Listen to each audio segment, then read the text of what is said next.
of all the guests who are actually in studio on any given day. I wish I'd known in advance that LADA Nathan Hochman was coming in studio for a recent interview. Had I known, I would have loved to have personally greeted him and then asked him why LA City Council member Curran Price is being criminally prosecuted for allegations of misconduct similar to the conflict of interest violations for which former City Council member Kevin De Leon is only being fined. What's that about, Mr. DA? In fairness to Mr. Hochman, it was former DA George Gascon who actually filed felony charges against Councilman Price. I opined then on how these criminal charges against Price did not pass the smell test. I was concerned then that this was yet another wayward prosecution of a high-profile black elected, not to mention a waste of taxpayer money. I am even more convinced now that this is a hot mess. To be clear, neither you or I want a bunch of self-serving, greedy, conflict of interest criminals managing the people's business inside LA City Hall. But we also don't want selective or targeted prosecution of black politicians. We've seen that movie before, and we don't need a sequel. It's hard to watch Kevin De Leon get away with paying an $18,000 fine for repeated ethics violations, what he calls an oversight, and at the same time, watch the DA's office continue its criminal prosecution of Curran Price for issues allegedly involving his wife's clients. Motions, I might add, that were passed unanimously by the LA City Councilman. What are you saying, Tavis? I'm glad you asked. DA Hochman did not start this inquisition, but he certainly has the power to stop it. I have said it before, and I will say it again. Fundamental fairness. In the absence of fundamental fairness, we experience a cascade of deteriorating conditions. The erosion of trust, the weakening of social cohesion, alienation, marginalization, the legitimacy of authority diminishes, cynicism and disengagement grow, and ultimately, people abandon civic participation altogether. Fundamental fairness, Mr. Hochman, that's all we ask. With a KBLA Talk 1580 editorial, I'm Tavis Smiley. As always, we welcome your feedback.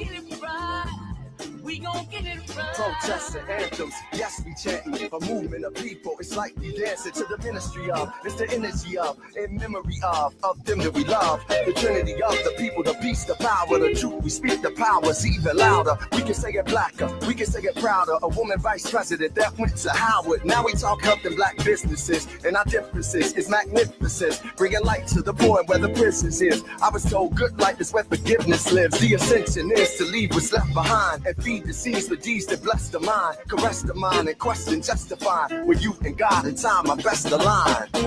Shining flies, no time to waste while it's passing you by. Shine. You are listening to and streaming A More Perfect Union on KBLA Talk 1580. I'm Dr. Nii-Quartelai Quartey, your host and White House correspondent. I'm in touch, and so you be in touch. Follow me on all the social media platforms at Dr. Nii-Quartelai. All you got to do is type in Dr. Nii-Q, that's DRNIIQ, and I pop right on up. Also, be sure to download the KBLA app to listen to us live or on demand, or simply tell Alexa to play KBLA Talk 1580, and there we are for your listening pleasure. Last but not least, be sure to subscribe to A More Perfect Union podcast powered by KBLA Talk 1580, the only Black-owned and operated talk station west of the Mississippi. That's what we're doing around here.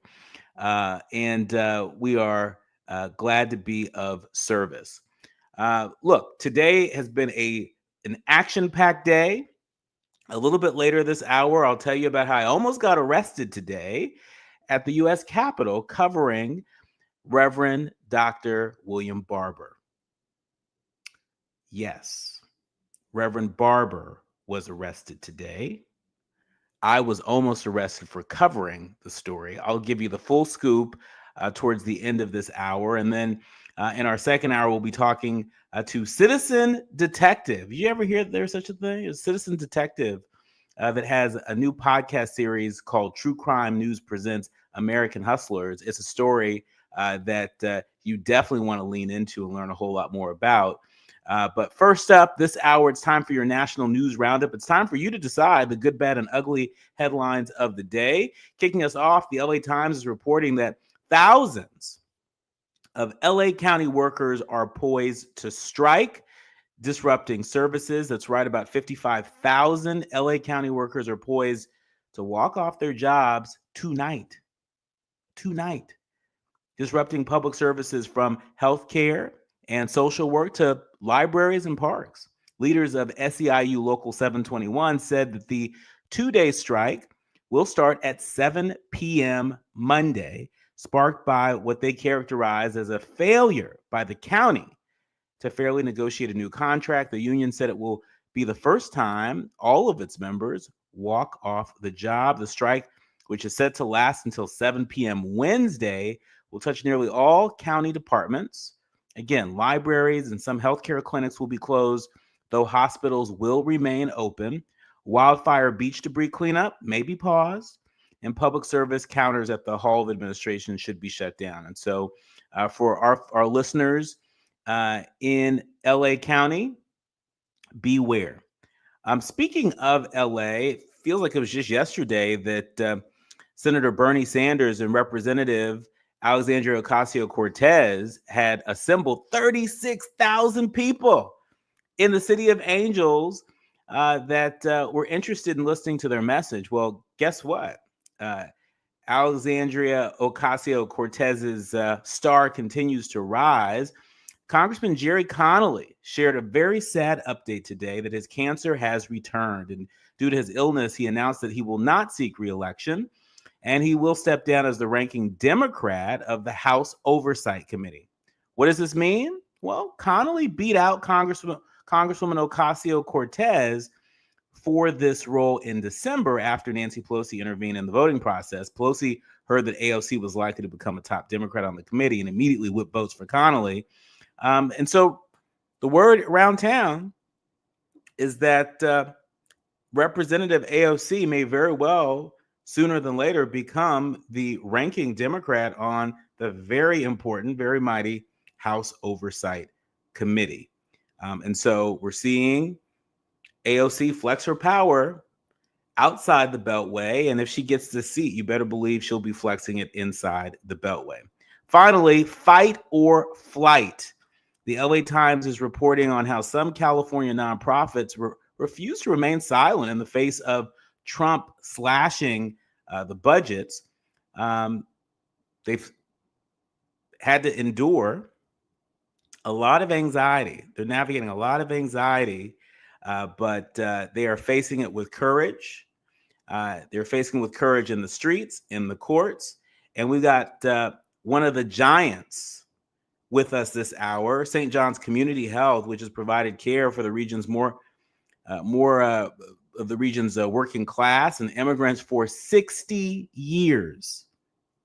They're launching a campaign to call out congressional Republicans that they believe are enabling Trump's budget cuts that they believe will cripple health care for the poor. When we come forward, I'll be joined with the CEO of St. John's Community Health, Jim Mangia, along with Darren Harris, their Chief Government and Community Affairs Officer, with a very, very, very important update.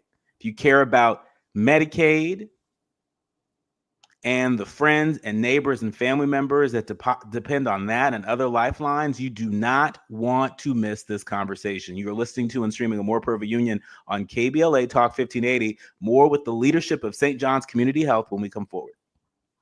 You're listening to A More Perfect Union on KBLA Talk 1580. We've got a lot to talk about. If you missed our KBLA Talk 1580 Town Hall, the Altadena Eden Fire, 100 Days and Counting. You missed an evening of reverence, reflection, and reality. You gotta live in the reality because this is it. Every day you wake up, is this my life?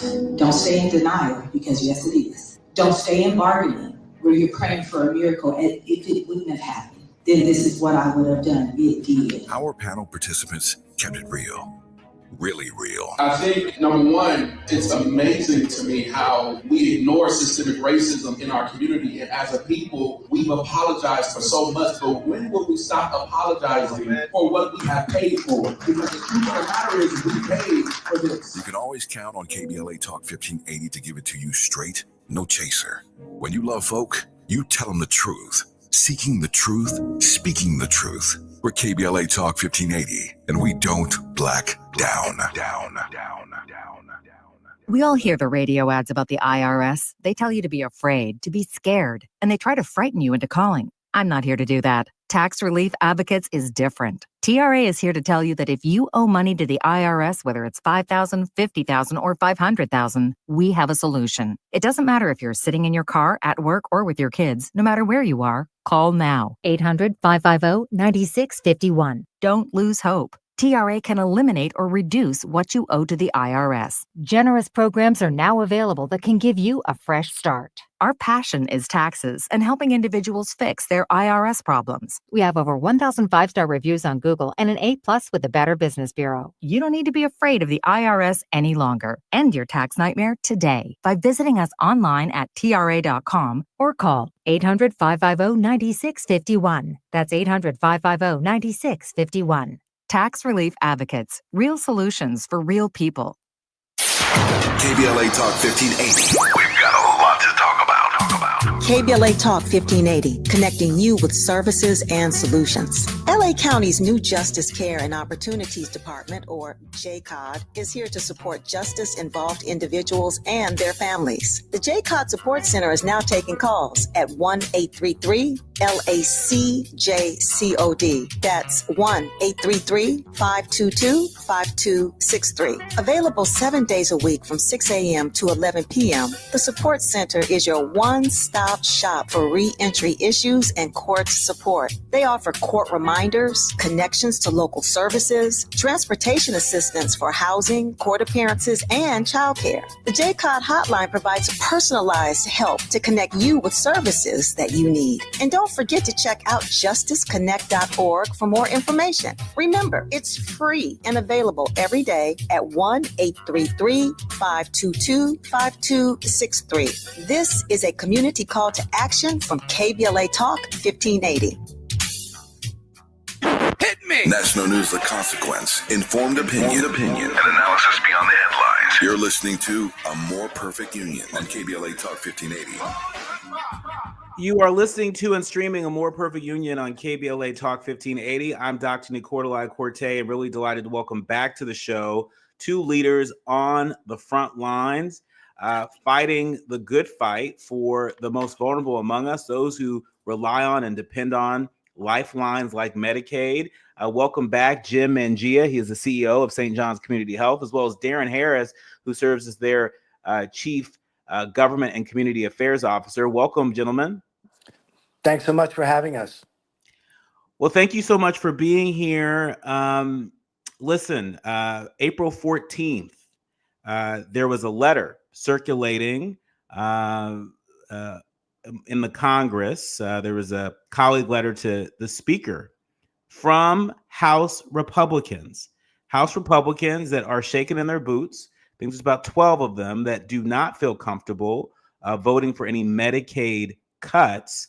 Have you seen this letter? Are you aware of this letter? And how is this letter impacting how you run this very critical campaign at this critical time? Jim? Well, I think it's great that they sent the letter. The fact is they still voted for the instructions to the Energy and Commerce Committee, which presides over Medicaid, to cut $880 billion. So they all voted for that, and then afterwards sent a letter to the Republican leadership saying they don't support cuts. So we'll see how that winds up. I think from our perspective, the campaign is about educating and alerting their constituents in these 6 districts across the country that their representative may vote to cut Medicaid and to urge them not to. And so we're focusing on moving forward to prevent these cuts from happening. And give us an update on the state of play. As I mentioned at the top of the show, I was at the U.S. Capitol today. I was covering Reverend William Barber, who is a leader with a coalition called Repairers of the Breach. They've been calling attention to what they call the high moral stakes of this policy battle raging in Washington around the budget. Reverend Barber was, of course, arrested at the Capitol today for calling attention to what they call an immoral budget. An immoral budget.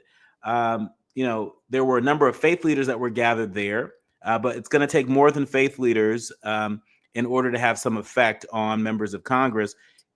Update us on the state of play. Well, at this point, we're looking at, I agree with Reverend Barber that this is an immoral budget and it's an immoral administration. And, we've been besieged by cuts to programs and grants for our Black maternal health, our trans program, our HIV programs. And we've gone to court and we've had those grants reinstated. And then the other day, there were 2 more that were terminated. So we're going to have to go back to court again. But I think the state of play is really, and I think Darren can talk a lot about the specific logistics in each of the districts, but we're looking at 6 districts, 2 in California, 1 in Nebraska, 1 in Michigan, 1 in Iowa, and 1 in New York. And I think all of those are very important. The one in New York is particularly interesting because the Republican congressman is looking to run for governor. And it's going to be very hard for him to mount a campaign for governor after voting to cut Medicaid, since so many New Yorkers depend on that for their health care. But I think Darren can really talk to who the representatives are that we're targeting and what the focus will be. And thank you for that, Jim. Darren, one of the things that Jim just mentioned were, these cuts that you all are fighting back against, in the courts. Talk to us about what immediate cuts St. John's is dealing with, and what potential cuts may be looming if we don't act now. Well, I can just say that it's so proud to be a part of, St. John's, because there's so many other conversations that are happening across the country to where people are trying to scale back and hide. And for us to be out there in the forefront, because we know that folks are going to attack you whether you speak up or not. And so why not fight back? Why not speak up? And so as Jim mentioned, some of the things that are under attack has been particularly around our trans health program, our Black maternal health program. Just as of recent, the work that we're doing around not recidivism, but health justice and criminal justice reform. Because one thing about community health center is that we really do provide wellness for the entire person. And so we realize that it all starts with health, but there's so many other options out there, whether it might be housing, seeking a job, and getting back on your feet. And so whatever it is, we are the ones that go out there and we address those different needs. And this administration is really trying to attack and undermine every single thing that makes the community health centers of who we are, all in the name of providing tax cuts for the most wealthy people in our nation. And so really it is a fight between the poor and the rich. And so these are the things that we're, coming to attack. So we are focusing on very key districts, throughout the country, as Jim mentioned, throughout California. There's Ken Calvert and Valadeo, and Nebraska, we're looking at Bacon, and New York is Lawler. And we're focusing on not just paid ads to where we were spending, well over $1 million, in total, but also earned media. And so we're working with a lot of health centers in those areas, giving them the institutional knowledge and the infrastructure and the support in order for them to come out and speak out for themselves, whether it might be with roundtables, through town hall meetings, through demonstrations, through letters to the editor, whatever it takes for us to get that message out to their constituents, which are the patients that we all serve. who are the folks who are on the front line, who are the most vulnerable. We're making sure that we provide them that type of support in order to make sure that we save Medicaid, which is going to be the support that's needed for millions across the country. I mean, my goodness, you all have your work cut out for you. You have your work cut out for you. It is important work. Darren, I know you've spent many years working on Capitol Hill. For folks who may be less familiar, you served as chief of staff to then Congresswoman Karen Bass. You understand how Washington works. How far off the tracks are we in terms of, what's par for the course in any budget negotiation? How far are we off course? And, what's the likelihood, that our communities should be bracing for some pretty severe draconian cuts? Well, this is nothing like the first administration. And I'm afraid to say that. During the first administration, I remember being in Washington, D.C., and it was actually just responding to Trump's White House. But this one, they're actually taking action because the president has been deemed immune for doing illegal activity. And so I think he's going to push up as much as he can and leave it in the court's lap in order to, to draw him back, which is why we are taking legal action. Because the president does, he's responding back to the courts. But as far as this time around, you have a Congress, both houses and a Supreme Court they seem to be all aligned too. And so, I mean, I think that's a scary reality to see if folks are going to actually, come out and speak up, which was hopeful, was a few weeks ago. And I remember at the top of that week, I was just feeling so all over the place. I said, we're doing all this activity. We're about to launch this campaign. I just don't see it working. And we're doing all these meetings. I don't know if it's working. But to see those 12 Republicans come out and say, hey, take your hands off of Medicaid. Now, whether they go forward with this or not, that's a whole different conversation. But the fact that they did put it out there and say, look, we're getting beat up in our districts. You can't really cut Medicaid because we understand this is the lifeline for many of the people that we serve. And so, I mean, I think that's the difference, here. Now, we know that the speaker is going to try to push something very quickly. Now that he does see the different cracks that are happening, given that folks are getting the pressure back home in their districts. And he needs to push this, this deal through in order for the president to get the tax cuts that he needs for his billionaires. So to answer your question, this is very, very, very different, than the first administration, to where it's not just responding to the president, but we actually have to take action and really be, more surgical this time around, which is why we identified 7 districts throughout the country that we felt that we will be able to move them versus just casting the net widely. The fact that this coalition that St. John's is leading has launched this media campaign opposing the Medicaid cuts that will focus on these, half dozen or so U.S. House districts, and your plan to spend upwards of $2 million in the coming week. I would imagine there are a lot of people that would be afraid that this would attract unwanted attention from an administration that has a reputation for being vindictive, for being combative. Has any of that concern or any of that fear materialized? Have you all found yourself being the subject of this vindictive reputation that precedes this administration? I mean, yes, but we're talking about advocating for some of the most vulnerable people in our country, whether they be children, seniors, or veterans. Someone has to speak up and speak out. And so that's why the Medicaid Matters to Me campaign, that's why we're going to spend, well over $1 million, the dollars to deploy this multi-pronged strategy, that includes ads, storytelling, phone banking, town halls, and much more to showcase the ways Medicaid is both necessary and empowering to many people. And so, yes, you do have the risk of being, attacked on by the White House, but at the expense of poor people. And so that's why, we're willing to roll up our sleeves and go to work.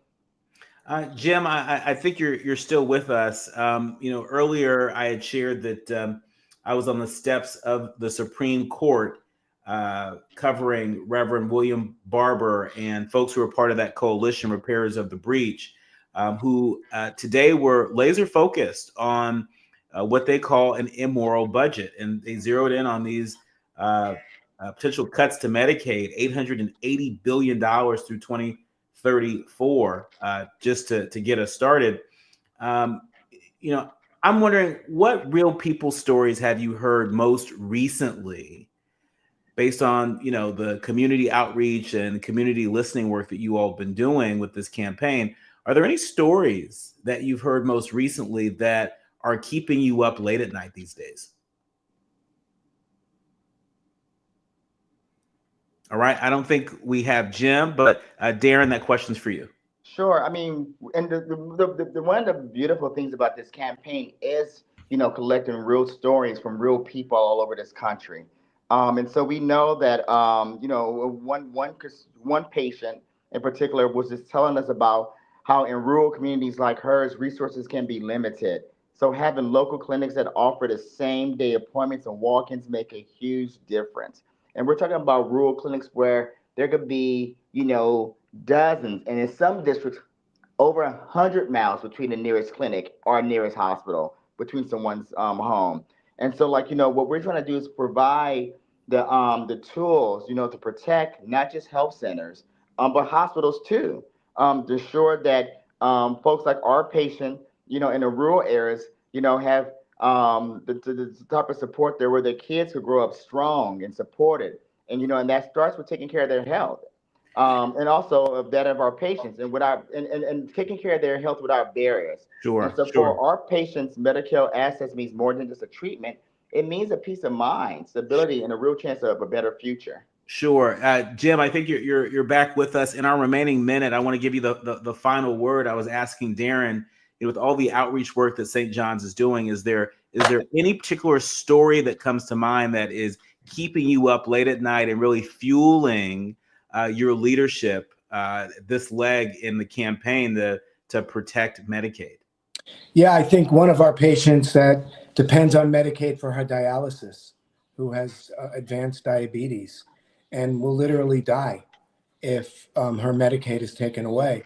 I think those kinds of stories, people who won't be able to go to work, children who will lose access to dental care and immunizations. I think we're talking about a catastrophic impact on the lives of millions and millions of Americans. So that's why we're fighting on this so hard. Our thanks to Jim Mangia, the CEO of St. John's Community Health, as well as Darren Harris, the Chief Government Community Affairs Officer. Thank you for keeping us posted on this. Please come back again soon. Thank you so much. Thank you. You're listening to A More Perfect Union on KBLA Talk 1580. More we come forward. If you're looking to be engaged, enlightened, and empowered about issues related to national politics, elections, identity, culture change, and social justice, you've tuned into the right place. A More Perfect Union continues when we come forward.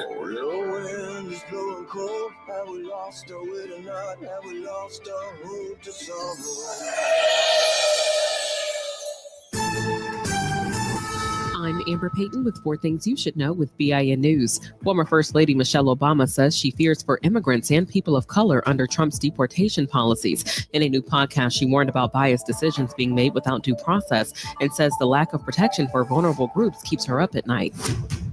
Home burglaries have surged 450% in Altadena, California's Eaton Fire Burn Zone, a historically Black area, while rates in Pacific Palisades stay steady. Residents argue security efforts remain unequal despite more patrols. Nearly 900 measles cases are confirmed across 10 states, mainly in West Texas. The CDC says cases have tripled this year, with the Black community hit harder due to lower vaccination rates. And Alexis Herman, the first Black U.S. Labor Secretary, has died at 77.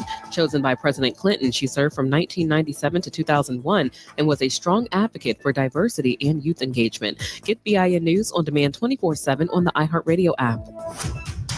Pasadena is crowded on the 210 eastbound, leaving just about Mountain all the way to the 15 freeway. We're also seeing crowded conditions along the 15, both directions in Ontario, between the 10 and the 60. It's a tough drive out of Santa Monica, 10 eastbound from Cloverfield, across Mid-City to the 5 in Boyle Heights. And the 110 northbound, slowing in stretches out of Gardena from the 91 freeway all the way to the 5 in Elysian Park. For victims of drunk and drug driving, our grief is unique, but you are not alone. You always have a place at MAD. Call our 24-hour victim helpline at 877-MAD-HELP or visit mad.org. This is the KBLA Sports Minute with Ray Richardson. The next 2 days for the Lakers will say a lot about how long their season will last. It could end Wednesday night if they lose at home to Minnesota in Game 5. Lakers coach J.J. Redick has some major damage control on his agenda the next 2 days. Did he lose confidence among his players by not making any substitutions in the second half? No coach has done that in an NBA playoff game in 28 years. Jackson Hayes, Jared Vanderbilt, Gabe Vincent, and Jordan Goodwin sat on the bench the entire second half. What will their mindset be going into Game 5? Does Redick talk to them in private or as a group to let them know they are still valuable? Not giving LeBron some rest in the second half Sunday led to him being scoreless in the fourth quarter. The Lakers will have a hard time beating good teams without LeBron's late game production. Hopefully, Redick understands that. No debates, no speculation, just the info you need. That's your KBLA Sports Minute. I'm Ray Richardson. More news, opinions, and conversation when we come forward on KBLA Talk 1580. Yeah, y'all, come on. Pick up the drums. At KBLA Talk 1580, we fight the power every day. Yeah, gotta give us what we want.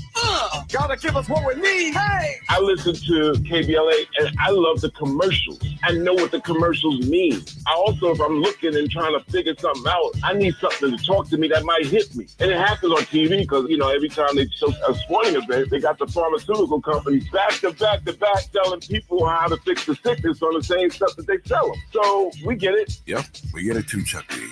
And that's why at KBLA Talk 1580, we don't black down. Drop it. Our freedom of speech is freedom of death. We got to fight the powers that be. Fight the power. Fight the power. I'm still going for it, even with higher stroke risk from atrial fibrillation, an irregular heartbeat not caused by a heart valve problem. Over a 3-year study, Eliquis apixaban tablets reduce stroke risk better than warfarin, and over 97% of Eliquis patients did not experience a stroke. A first stroke occurred in 2.9% of warfarin patients versus 2.3% of Eliquis patients. Don't stop taking prescription Eliquis without asking your doctor. It may increase your stroke risk. Eliquis can cause serious and in rare cases fatal bleeding. Don't take Eliquis if you have an artificial heart valve, abnormal bleeding, or antiphospholipid syndrome. While taking, you may bruise more easily or take longer for bleeding to stop. A spinal injection while on Eliquis increases risk of blood clots, which may cause paralysis, the inability to move. Get medical help right away for unexpected bleeding, unusual bruising, or tingling, numbness, or muscle weakness. Medications such as aspirin products, NSAIDs, SSRIs, SNRIs, and blood thinners may increase bleeding risk. Tell your doctor about all planned medical or dental procedures. Learn more at Eliquis.com or call 1-855-ELIQUIS. KBLA Talk 1580. We've got a lot to talk about. KBLA Talk 1580, connecting you with services and solutions. If you need help getting your resume in order, finding job training, or landing a job, we've got 3 great options for you. First, the City of Los Angeles has WorkSource centers across the area offering free job support. The California Workforce Development Board can help you with everything from GED prep to vocational training at no cost to you. On the federal level, the Department of Labor's American Job Centers offer a full range of services for job seekers and businesses alike. Visit careeronestop.org, or for more info, just call California's Help Center or visit cwdb.ca.gov or call 916-657-1440. For the City of Los Angeles programs, go to ewdd.lacity.gov or call 213-744-7300. All these services are free to help you get your next job. This is a community call to action from KBLA Talk 1580. Now back to building a more perfect union on KBLA Talk 1580.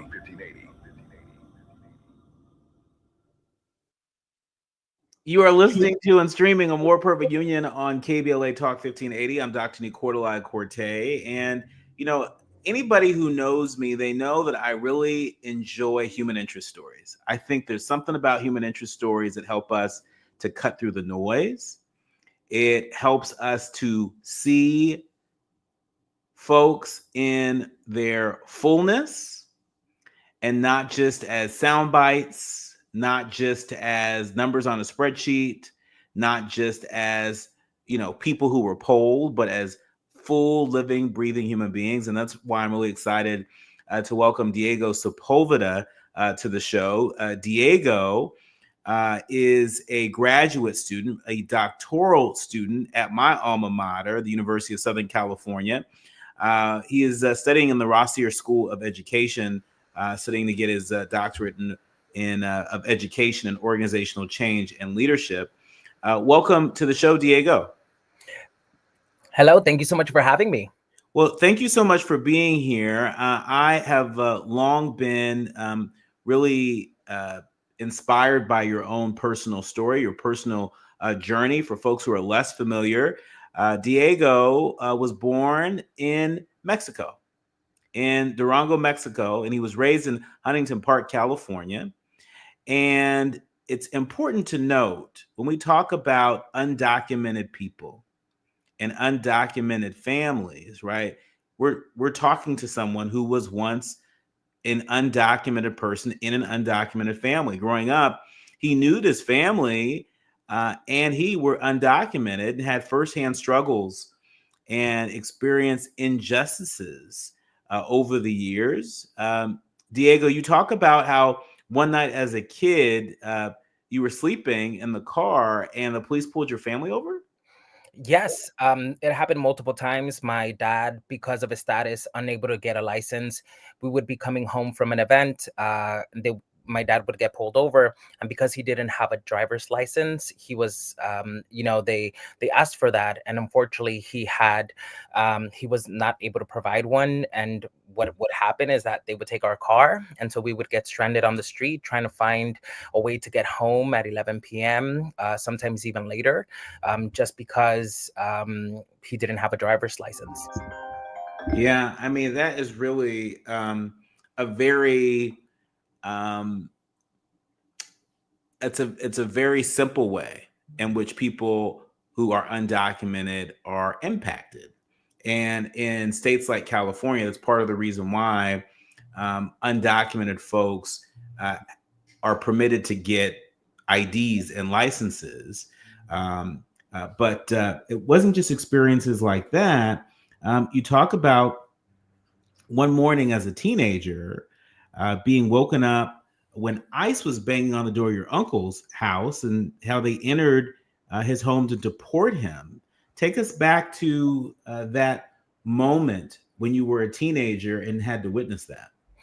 Yes, I remember ICE came knocking on my uncle's door. It was like 4 or 5 in the morning. They knocked on the door and they went inside and they took my uncle. Both of my cousins were there. They were left without a father, and he was deported back to Guatemala. Haven't seen him ever since, but he was the first person in my family that ever introduced me to a hamburger. He would take me to Taco Bell and we would have meals. And so whenever I think about my uncle and I think about that morning, I think about just the memories that I haven't been able to build with him ever since he was deported back to his home country. But he lived here for so many years. He had children here. He had a wife, and he had family like me who deeply loved him. And he is the reason, and that experience that morning is the reason why I do the work that I do. And when we're talking about driver's licenses for immigrant people in the state of California, regardless of status, that was possible because of the undocumented community of immigrant rights organizers saying we deserve access to driver's licenses, we deserve access to healthcare, we deserve access to institutions of higher education, to be able to receive financial aid because we're paying into the system that we can't benefit from. And so all of these experiences, including my uncles, have really informed the way that I approach life and my perspective of what it means to provide people with an opportunity to thrive.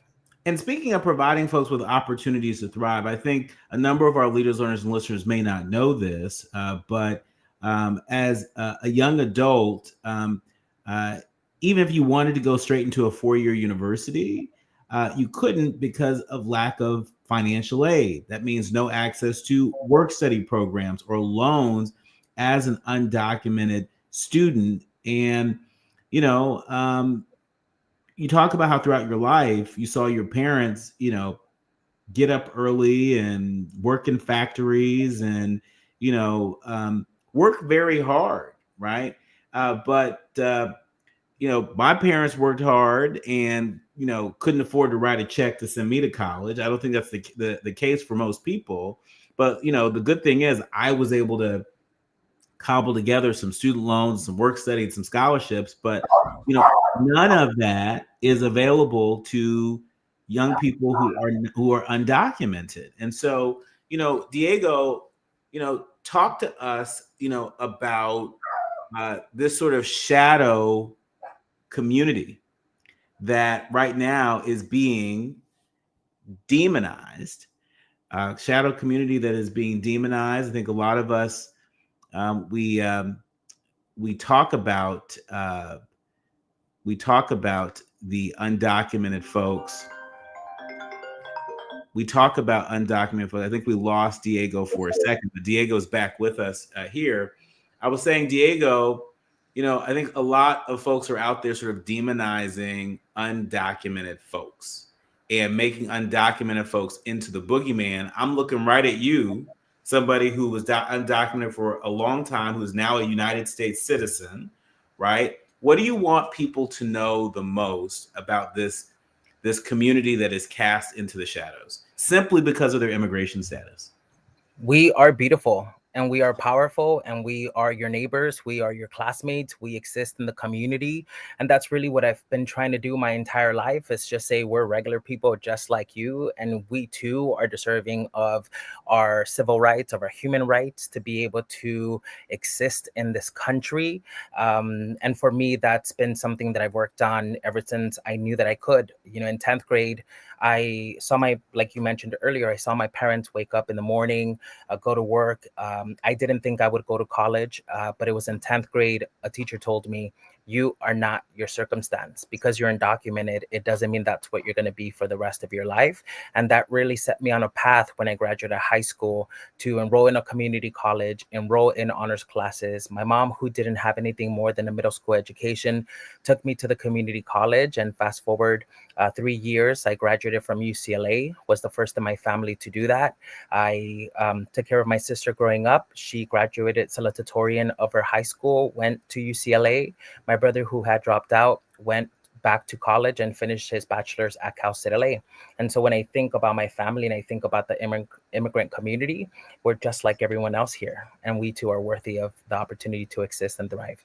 Well, right now during this hour, the sitting president of the United States could not disagree with you more, certainly in terms of his actions. Just as we've been on the air, I see the New York Times is reporting that the president has signed orders ramping up immigration crackdown. President Trump signed not one, not two, but 3 executive orders intended to ramp up his immigration crackdown, including one instructing the Attorney General, Pam Bondi, and the Secretary of Homeland Security, Kristi Noem, to, quote, pursue all necessary legal remedies and enforcement measures against so-called sanctuary cities.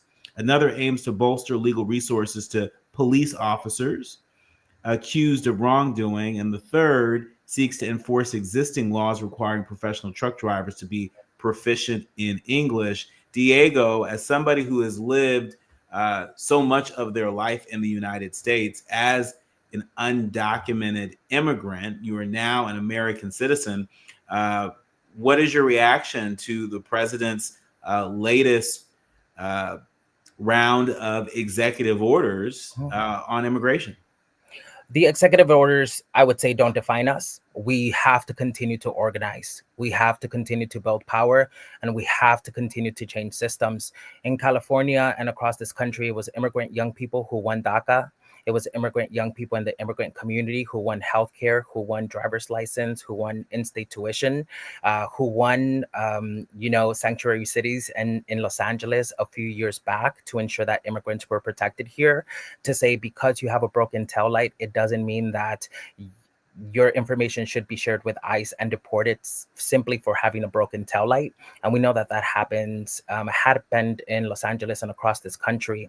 And for me, when I think about all the executive orders, it's stripping us of our humanity, stripping us of our ability to live. But what we know as immigrants is that we will continue to organize, we will continue to fight, and we will find opportunities for us to thrive. But that's why it's so important for us to organize, not only for ourselves, but for everyone else. Immigrants are women, we are LGBTQ, we are Asian, Latino, Black, and it's important for us to really build a multiracial movement to ensure that we're including everyone as we fight for dignity and justice. Diego, in our remaining minute with you, what is very clear to me, and I think may be clear to so many of our leaders, learners, and listeners that are tuned in, is that I'm sensing in the midst of this chaos, in the midst of the stripping of humanity of undocumented people, I'm sensing that you still have some optimism. You still have some optimism in the work ahead. And I find that refreshing and encouraging and inspiring. But I've also got to ask you, is there anything in particular that is keeping you up late at night as you process, for example, this latest round of executive orders targeting, laws around immigration and law enforcement? What is keeping you up late at night? What are you not so optimistic about? It's a challenging environment for sure. I think right now what we're seeing with the executive orders, with the narrative that is happening around this country, it's really the idea of who is a good immigrant, who is a bad immigrant, who is a criminal, who is not a criminal. But we as immigrants, we as people in this country get to define ourselves. An executive order and a policy change, a legislation is not going to change our inherent belief and knowledge that we are worth it, that we hold onto our community, and that we are powerful. Hope has been the driving force in my life to say, I am not my circumstance. Yes, I am undocumented, but it doesn't mean that's what I'm going to be for the rest of my life. And here I am. I just became a US citizen this past Friday. Never did I think that this moment would come, but it did, and I'm really grateful for it. But in this moment in time, we need to see each other's humanity and continue to move forward. Because if I just let all the bad things that were happening in this country and around the world get to me, I don't know how I would be able to function every single day. But I have to hold on to that hope that we will continue to organize and build power and make it through this moment. We are heading into commencement season, Diego. Soon you'll be hooded and you'll be Dr. Diego. It'll be official. But there are reports that the University of Southern California will have John M. Chu as the commencement speaker, the renowned film director, screenwriter, and producer of award-winning films like Wicked and Crazy Rich Asians. He will be speaking at the commencement at USC, the overarching commencement exercise. I think Jane Fonda will be at the Annenberg commencement and other commencement speakers for other schools. But what message, if you were graduating this May, what would you want to hear from the commencement speaker that would give you confidence that they saw you and your circumstance in its fullness? We are limitless.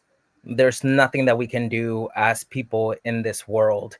If we put our imagination to it, if we put our hearts into it, our passion in our community, there's nothing that we can't do. For me, when I think about me not being my circumstance, I am graduating from USC 2 years from now, and I'll be hooded, like you said. But it all started with this idea that I could. And in this moment in time, now becoming a U.S. citizen, in one of my classes, we were having this discussion, and they said, "How do you feel?" And I said, "I feel unlimited. I feel limitless. I feel like there's everything and anything that I can do, simply because I believe in me and I believe in my community." Our thanks to Diego Sepulveda, doctoral student over at the University of Southern California, Rossier School of Education. Please come back again soon. Thank you, Doctor. You're listening to and streaming A More Perfect Union on KBLA Talk 1580, The Quiet Part Out Loud, when we come forward. Striving to make America a nation as good as its promise. This is A More Perfect Union on KBLA Talk 1580. We've got a lot to talk about. During this time, it's important for everyone to know your rights. The 4th, 5th, and 6th Amendments in the U.S. Constitution protects every one of us, regardless of immigration status. The 4th Amendment requires a judicial warrant to search your home. The 5th protects your right to remain silent, and the 6th gives you the right to an attorney. Just remember, No warrant, no key. My privacy. You don't have to speak. No lawyer inside. Don't say a thing. Yeah, we all got rights. Hey, we all got rights. I feel so alone. I'm embarrassed to talk about it. How can I help my kid if I can't help myself? I can't remember when I wasn't stressed. I don't like it inside. When you feel overwhelmed by your thoughts and emotions, it's okay to get help. You are not alone. CalHope is here for you with free, safe, and confidential mental health resources for youth, young adults, families, and you. Find support now at calhope.org. Attorney advertising. Prior results do not guarantee future outcomes. Founded in Los Angeles in 1986, litigation powerhouse Quinn Emanuel has deep roots in the Los Angeles community. Since 2007, we have litigated some of the largest fires on the West Coast. We are proud to be the only AmLaw 100 firm in the country to represent wildfire victims, giving affected individuals, families, and businesses the same focus and individualized attention we devote to our Fortune 500 clients. BTI Consulting has repeatedly recognized Quinn Emanuel as among the 4 law firms in-house counsel least liked to oppose in any litigation, and we are often deemed the most feared. And after securing over $80 billion for our clients in various matters firm-wide, we understand why. If you have been affected by the recent wildfires in Altadena and the Palisades and would like to discuss your situation further, please contact wildfire support at QuinnEmanuel.com or call us at 213-443-3050. Quinn Emanuel is proud to sponsor Conversation Live Altadena Rising with James Farr on KBLA Talk 1580. Attorney advertising. Prior results do not guarantee future outcomes. KBLA Talk 1580. We've got a lot to talk about. KBLA Talk 1580 reminds you, when we fight, we win. The Youth Justice Coalition is challenging America's addiction to incarceration and discrimination. YJC works to dismantle policies leading to mass incarceration, law enforcement violence, and the school-to-prison pipeline. Their approach? Transformative justice, community intervention, free LA high school, legal defense, and system monitoring. YJC promotes safety without relying on prisons. Their goal? Prevent system contact and help people exit the system through direct action, advocacy, and education. Want to get involved or need help? Call 323-235-4243. That's 323-235-4243. Join YJC in creating change. When we fight, we win. KBLA Talk 1580, your voice for justice. This is a community call to action from KBLA Talk 1580. We face tragedy, but we don't fall into despair. We continue our work to build a more perfect union. You are listening to and streaming A More Perfect Union on KBLA Talk 1580. I'm Dr. Nii-Quartelai Quartey. It's time for the quiet part out loud. And, really, this should be time for the outrage out loud. As I mentioned at the top of the show, I this morning had the opportunity to cover Reverend Dr. William Barber. He is a long time and very well-respected faith leader across the country who teaches at Yale University, has worked at Yale and among so many other universities. He's with an organization called Repairers of the Breach. And this morning on the steps of the U.S. Supreme Court, they had a press conference that included folks like the National Urban League president, Mark Morial, among others. And they called attention to the high moral stakes of the policy battles raging here in Washington, more specifically the debate over this budget. For those who are less familiar, House Republicans, are moving at lightning speed to pass a budget that would mean severe cuts to the social safety net, severe cuts to healthcare, severe cuts to housing, and big tax giveaways to the rich and big corporations. And so Reverend Dr. Barber and others believe that this is an immoral budget, and they feel summoned to speak up and to call attention to this. And so Reverend Dr. Barber, on two canes, walked from the steps of the U.S. Supreme Court all the way to the U.S. Capitol building, all the way around to the Capitol Rotunda, where he was there praying, along with some other faith leaders, before Capitol Police came in and shut it down. And in fact, pushed out we, the members of the press, as well as staff that was in the rotunda, pushed us out of the rotunda. Would not allow us to have a line of sight as they prepared to arrest Reverend Dr. William Barber, someone who was clearly physically disabled, somebody who posed no threat. And so if you want to see the video of moments before and after, check it out on my social media. You can go to Dr. Nii-Quartelai. You can also go to our KBLA Instagram page. You'll see it right there. You see it for yourself. Be your own judge, right? But, while I'm okay, the First Amendment is not okay. The First Amendment, it protects freedom of speech. It protects religious liberty. It protects freedom of the press. And none of that was respected today in the U.S. Capitol. Might I add, the same Capitol Rotunda where we saw January 6th insurrectionists doing as they pleased. Doing as they please. And so in the coming days, as the story is still developing, we'll be sure to give you updates, and I'll share with you some exclusive interviews that I did related to this this story. But I'm not rattled, but I'm all the more determined, and so should you be. You are listening to and streaming A More Perfect Union on KBLA Talk 1580. More in our second hour when we come forward. KBLA 1580 Santa Monica. I'm Amber Payton with 4 Things You Should Know with BIN News. Former Vice President Kamala Harris is set to keynote the Emerge Gala on Wednesday, criticizing President Trump and highlighting women's empowerment. She's also rumored to be considering a 2026 run for California governor. White House reporters honored the First Amendment at Saturday's Correspondents' Dinner hosted